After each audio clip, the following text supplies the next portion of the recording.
Hey everyone, Anthony here, and in this week's video I'm talking lights, specifically the lights that I use to make my YouTube videos.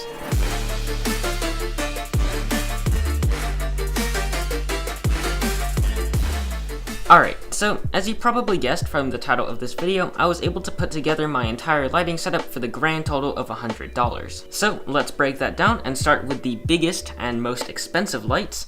These 3 softboxes from Andoer. The total cost of these softboxes was $80, so already a significant portion of the $100 budget. There are tons of budget softboxes like these ones floating around Amazon, but to be honest, the reason I chose these ones specifically was because the branding doesn't actually suck. Andoer is kind of a cool sounding name, and the logo looks half decent. So many of the other softboxes that I looked at had really weird sounding names like Mount Dog and Limo Studio, and the logos were just really ugly. Good aesthetic and branding do matter in my opinion, especially when it comes to budget stuff. Kind of silly, yes, I know, but hey. So, what do you get with this kit?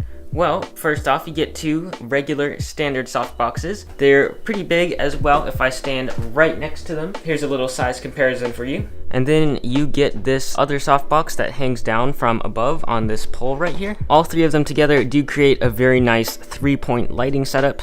For anyone who doesn't necessarily know what a 3-point lighting setup is, this diagram explains it pretty well. You've got your key light, which is the brightest, and then your fill light, which kind of fills in the shadows, and then the backlight to kind of create a nice little glow around your subject. I will admit that I don't really use a 3-point lighting setup as much as I probably should. I'm usually pretty happy with just a key light and occasionally a fill light. But yeah, with these Andoer softboxes, a 3-point lighting setup is absolutely achievable if that's what you want. Alright, so this is what it looks like when all 3 of the lights are on and in use and in the same 3-point arrangement as shown in the diagram. The key light is right here, fairly close to my face, and then the fill light is a little further back that way. And then finally, I've got the backlight hanging directly overhead. But as I was saying earlier, I do sometimes shoot with just one light, and this is what that looks like. As you can see, it gives me a much darker and more dramatic background, along with some shadow on the side of my face. I think it's a pretty cool look personally, but yeah, moving on.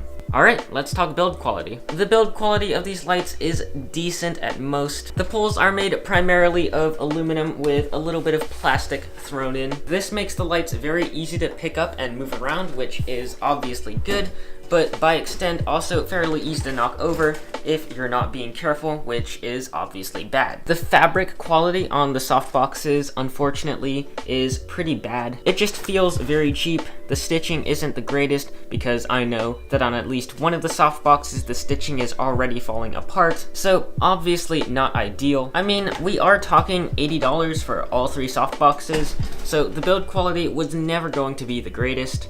Still, now, if I take this off, you can see that the actual bulbs inside these things are huge. So this is a slightly better size comparison. As you can see, it's as big as my head. Now, as big as these bulbs are, they do have a pretty standard sized socket right here. So that means that in a pinch, you can still replace them with regular household bulbs. Not necessarily something that I'd recommend doing unless you absolutely have to, but it's still possible. Anyway, that was your exclusive look inside of a softbox. Your life is now complete. Thank me later. So far, I've mostly been talking about these softboxes, but there's still a little bit of money left in the budget. And where does that go? Well, just let me finish this real quick. The background lights. So right behind my shelf, I've installed this LED light strip. I also have one behind my desk. I've had the lights behind my desk for a while. If you watched my setup video, you'll know about them, but I only recently got these ones installed behind my shelf. As you can see, especially with the lights off, it really gives the shelf a nice flare, and at this point, you've already seen it in the background multiple times, and I really think it adds a lot. I currently have the light set to green, but if I want, I can take this remote right here and set it to any color that I want. So let's try red, blue, orange, purple. This specific light strip cost me $16 to $20, I think, somewhere in there. So yeah, the rest of the budget. This is something that I highly recommend you get. Or if you don't want to go with a strip specifically, there are also RGB bulbs that you can put into, say, an old lamp or something. I'm definitely glad that I got this set up in time for this video. And of course, I will be using this in the background of my future videos. I don't just use these lights in my room, I also used one when we shot Epic Nerf Chase since the lighting in the garage was really bad. The lights were super helpful in filling in a bunch of shadows and really just making everyone look better in general, and I'm definitely glad that I had them on hand. Anyway guys, that about wraps up the video. Hopefully it was helpful to you if you're looking for a cheap lighting setup for your photos or your videos or whatever they may be. If the video was helpful to you or if you just enjoyed it, be sure to let me know by leaving a like. Please subscribe to my channel, and thank you for watching. I will see you in my next video, whenever that may be.